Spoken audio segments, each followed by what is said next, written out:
Hey folks, want to do a quick review on this Milwaukee M18 6-pack charger.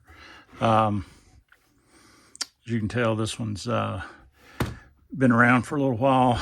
Don't like to review anything before been using it for a while and can actually test it out. So been using this on the job site for, probably a year or so. And anyway, this thing's super easy to use. And one thing I really like about it, it's nice and compact versus some of the others that are like a big wide table size. Anyway, so this one's super easy. You can just throw it in the back of the truck or whatever. But and then as far as putting the batteries on and off of it, they just slide on and just lock into place.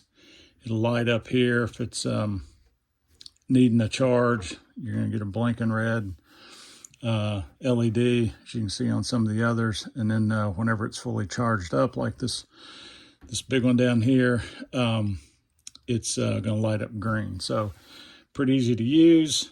You don't have any buttons or anything down here to disengage the battery.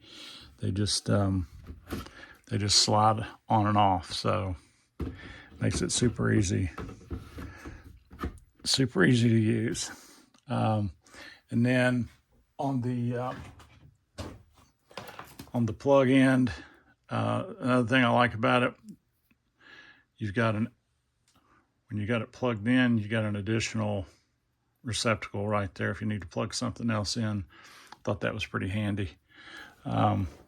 Anyway, hope that helps, and thanks for watching.